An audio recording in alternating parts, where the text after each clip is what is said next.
Hey guys, Water Elemental here. I thought I'd give a quick kind of review of a game I've been playing recently. It's PlayStation All-Stars Battle Royale. I think it's Fate World or something like that, I don't know. Anyways, the game essentially is Brawl with PlayStation characters. People have been calling it a ripoff, and I've been reading a lot of reviews lately and a lot of playthroughs and stuff like that, and I gotta disagree with a lot of people on this. First off, I have to get this out of the way. I am a PlayStation fanboy. I own a PS3. I grew up with a PlayStation 1, had a PlayStation 2, grew up with that, and that's my priority system. I love the PlayStation 3 compared to the Xbox. I think the Xbox is crap compared to it. You gotta pay for internet, you gotta pay for online play, don't get any free games out of it. PlayStation's like, hey, if you want to pay, you get cloud storage, you get all sorts of great things, and it's just free games out of it, like $50 worth of games. I got Resident Evil 5, and I got like 4 other games this month. Anyways, getting back to the point. PlayStation All-Stars. Yes, it is, Brawl with PlayStation characters, and I'll go through the list right now. We've got Kratos, God of War, Fat Princess, Good and Evil, Cole McGrath from Infamous, Heihachi from Tekken. You've got Toro, which is from Japan? I don't know what he's from. Parappa the Rapper, from the Parappa the Rapper. Colonel Raddick from Killzone. Big Daddy from Bioshock. Nathan Drake in Uncharted. Sweet Tooth Twisted Metal. Sly Cooper. Jack and Daxter. Sackboy. Dante, the new one. Ratchet and Clank. Spike from Ape Escape. Raiden from Metal Gear. Noriko from Heavenly Sword, and Sir Daniel Fortescue from Medieval. Now, a lot of these characters I really love. I love Kratos, I love Cole McGrath, I love Colonel Raddick, Big Daddy, Sweet Tooth.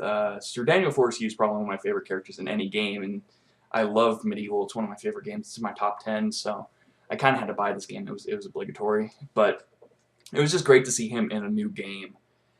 And, the gameplay itself works fairly well. I kind of have problems with some of the characters. The first thing is, yeah, we have Good and Evil Cole McGrath, and the reason for that is, probably because they have two different movesets. Good Cole McGrath uses a lot of ice abilities and has a lot of different movesets compared to the evil one, like in the games, so he actually feels differently. It's not like Lucas and Ness from Brawl, where they essentially have the same moveset, except for one of them has like one move that's different. They play totally different. They have a lot of abilities that are same that comes with the character. But Evil Cole McGrath has a lot of more like aggressive, more damaging abilities where good Cole McGrath is able to stun them and do some more heavier combos. So it balances itself out. A few other things is Dante from Devil May Cry, the new one, he's probably in the game just because he's coming out with a new game. They should have just given us the old Dante. I wonder if there's a thing with Marvel, because of Marvel vs. Capcom, we couldn't get the old Dante. And I know I love Big Daddy, but he's only in this game because of Bioshock Infinite, because he's kind of like when Solid Snake was in Brawl, he was in there because they're promoting Metal Gear Solid 4.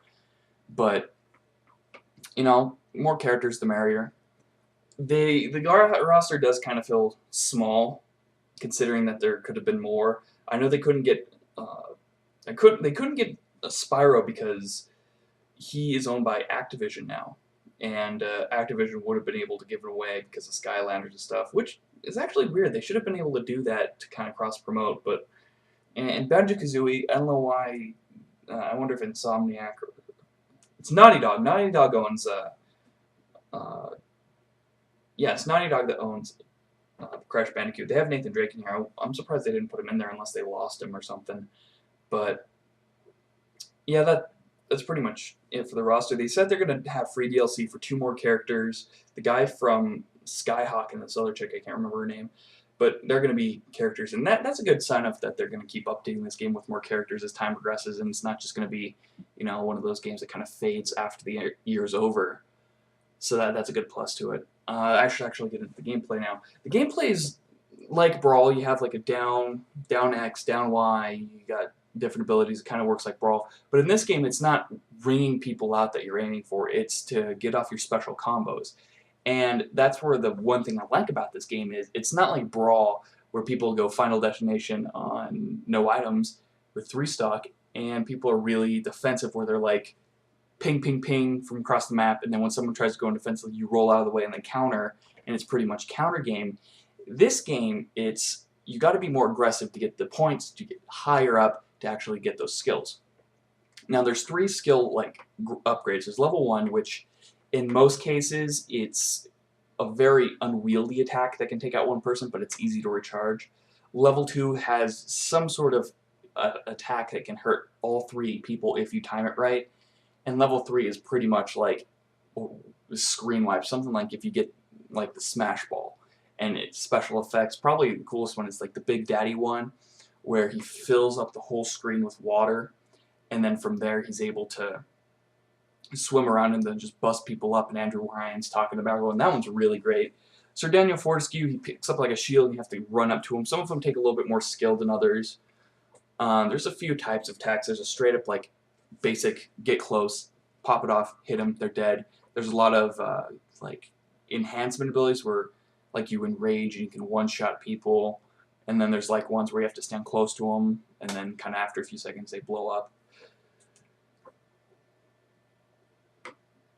Ugh, excuse me. Now, that's one thing I like about it. The items in the game, there's a lot of really cool ones. They don't really tell you where it's from, but it's pretty fun nonetheless. There's one that you can like throw crows at people. There's like a giant axe you can spin. A lot of cool guns from like Ratchet and Clank and Jak and Daxter, and like the Sackbot from Little Big Planet. It's pretty fun.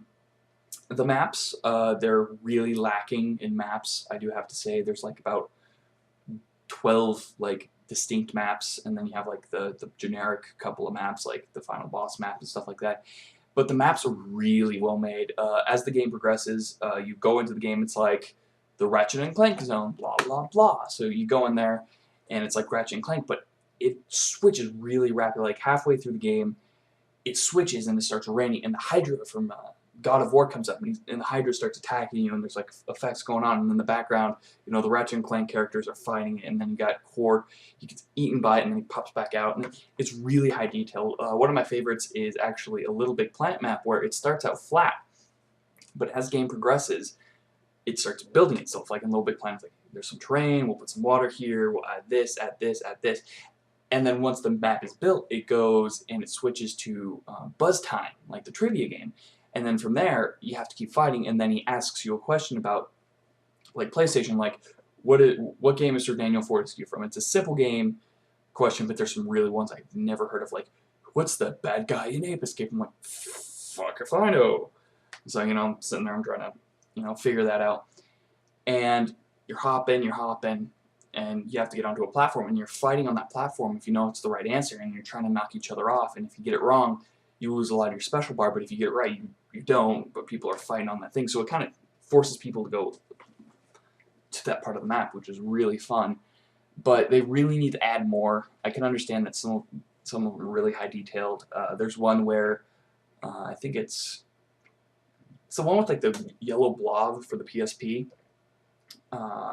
and you play the start of that map, and then a Metal Gear robot pops up, and so they're fighting in the background. That's probably one of the funniest ones, because you've got Metal Gear, the water Metal Gear from 4 is running away from like 4 of these little pop things or whatever. It's pretty funny.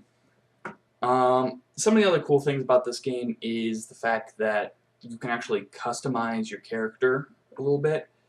As you level up, each character you play gets like a rank, and they're really not that hard to get. It took me literally like one playthrough of the arcade match to get to like level 20. And as you progress through the, you know, levels, you're getting things like icons, which are kind of like in Black Ops, where you have like your name, and then you have like a picture, and then like a background of it, depending on which character you play. So the more you play Big Daddy, you get more Bioshock themed ones, or if you're playing Twisted Metal, you get more Twisted Metal themed ones, or Uncharted, or, you know, you're building them up.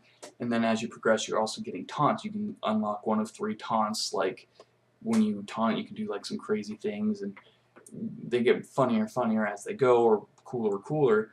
You can also unlock alternate costumes.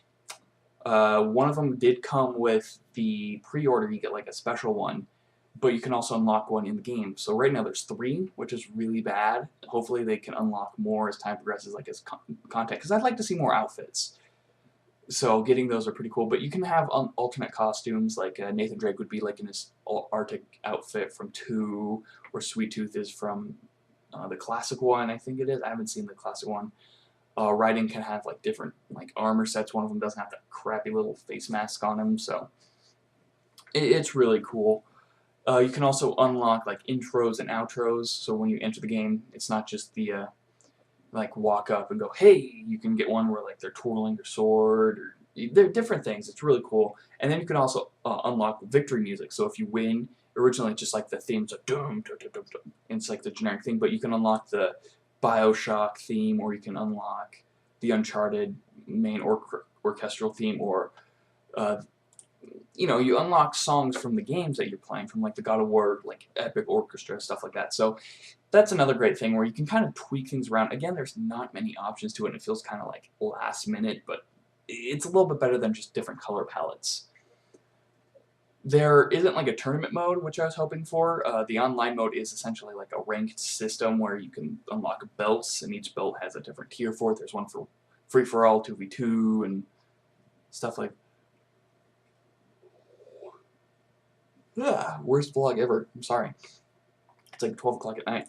But you just keep going and you're fighting, and it's interesting to say the least. But all that, it's not really worth $60. It really hurts myself to say that, but it's not. I love this game, but it's not worth $60. But it's not worth all. Everybody I've been watching, especially at Game Informer, a lot of guys picked it up, like the Brawl guys or whatever. They picked it up and they were playing it, and they kept like trying to hide that they were having fun. Like the opening menu, they were bashing it right off the stuff, like, oh, this is oh yeah, this is definitely like Brawl. And so they're just bashing it, and they were trying to hide their fun. It's like they didn't want to like this game. And a lot of people have been saying that. It's getting mixed reviews. A lot of it's like, it's good, but it could have been better. And honestly, it could have in some parts, like especially with customization and getting some more characters out, but they've admitted that they're going to try to get some more characters in, last minute licensing and stuff like that. But I definitely, when the price goes down, pick this game up, especially if you have a PSP Vita. You get a free copy of it where you get the PS3 version, which is pretty nice, especially since PS Vita doesn't have it in games. No, that's what I was trying to do. But yeah, that's just my thoughts on it. Unfortunately, I can't get any footage of it because I don't have a capture card, and I just thought I'd give my opinion on it, because PlayStation All-Stars is a better game than most people are giving credit for, and I love the PlayStation characters. I love how they did the maps. They're so interactive. They're so much fun to check out. I just wish there'd be more to the game, and hopefully we can get some more DLC along with it, because I would pay for more maps. I would pay for some more costumes, more characters. You know, this game is fun, a great party game, and shit, I even have fun with it playing on my own. So, but that's just my personal opinion. Take it with a grain of salt. Sorry I couldn't get any footage for it, but it's me talking in the background for 30 minutes. 13. Anyways, this has been Water Mental. See you next time.